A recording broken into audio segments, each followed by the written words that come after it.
देखिए एक क्वेश्चन मैंने लिखा है नेट का, है ना, ये लैंग्वेज में ऑर्गन डायग्राम को यूज करते हुए सवाल हुआ। कैसे है वो एक बार रीड करें, फिर समझ में कुछ आता देखते हैं। 3 इलेक्ट्रॉनिक ट्रांजिशंस आर एट, है ना, 14,900, 22,700, 34,400 centimetre inverse are observed in the absorption spectra of chromium F6 3-। फिर पूछता है फुल स्टॉप के बाद the delta o value in centimetre inverse and the corresponding transition. ठीक है, क्वेश्चन थोड़ा सा घुमावदार है, लेकिन अगर समझ के और कोशिश करें तो फिर बहुत कम समय का क्वेश्चन है। हालांकि ये 4 नंबर में आया हुआ क्वेश्चन है, पर फिर भी देखें बहुत इजी है। लेकिन ऑर्गन डायग्राम को अभी हम प्रैक्टिस में ला रहे हैं, अभी नहीं समझ में आया तो कोई बात नहीं, धीरे धीरे आएगा।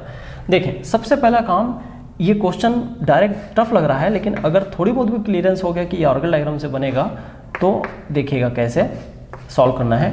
CrF6 और 3-, CrF6 3-। ठीक है, अब CrF6 3- में क्रोमियम का ऑक्सीडेशन स्टेट, क्रोमियम का ऑक्सीडेशन स्टेट क्या होगा, X - 6 = -3, फिर X = 6 - 3 = +3। ठीक है भाई, ये ऐसा। तो ऑक्सीडेशन स्टेट क्या आ गया, क्रोमियम का +3। अब क्रोमियम का +3 बोलते ही क्या आ जाएगा, D3 कॉन्फ़िगरेशन, D3 कॉन्फ़िगरेशन हो जाएगा।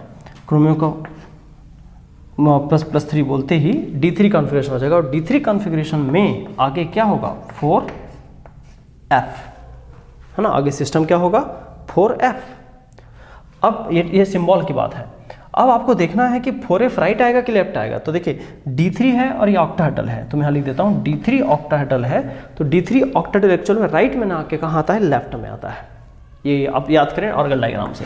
तो चलिए मैं लेफ्ट में बनाता हूँ। कैसे होता है भाई, यहाँ से 4F, तो इसके ऊपर जस्ट क्या होगा, 4P होगा। 4P ऐसे बेंट होके T1G इधर देगा, ये P वाला, और फिर यहाँ से T1G F वाला है, फिर यहाँ से देखिए T2G, यहाँ से T1G F वाला, फिर देखें T2G, थोड़ा सा चेंजेस होगा ऐसे, ये बीच लेवल, ये T2G, और फाइनली लास्ट में A2G इस तरह से होगा, है ना। और 4 है तो यहाँ पर 4 आप मल्टीप्लिसिटी शो कर सकते हैं इस तरह से।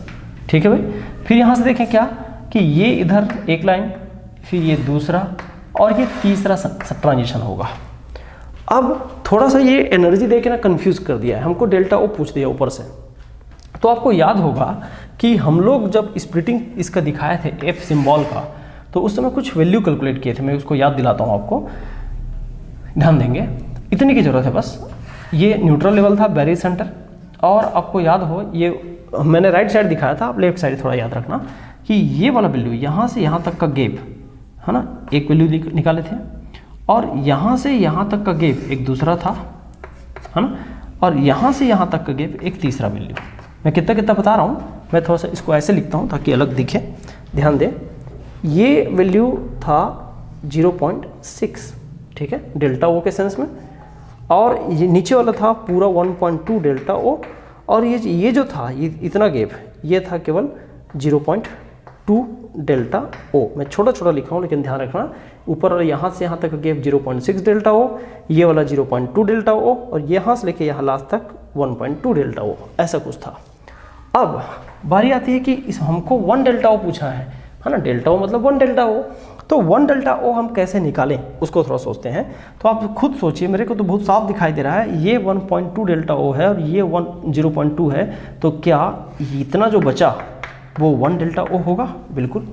ये इसका मतलब ये वाला ट्रांजिशन को आप गौर से देखो, यहाँ से लेके यहाँ तक जाने में जो एनर्जी लगेगा वही तो 1 डेल्टा ओ के बराबर होगा। तो ये कौन सा ट्रांजिशन है? आंसर हो क्या है भाई? ये सबसे लोवेस्ट वाला है ना, सबसे लोवेस्ट वाला। कौन सा? सबसे लोवेस्ट एनर्जी कहाँ गया? ये ज़्यादा है, ये ज़्यादा है, एक सबसे कम। तो ये 14, आंसर कौन सा होगा?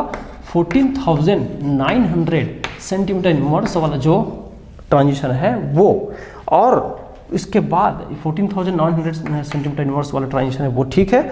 और ये किसका ट्रांजिशन है, कौन सा करस्पॉन्डिंग ट्रांजिशन है, ऐसा पूछे तो 4A2G से 4 T2G तक का ट्रांजिशन है।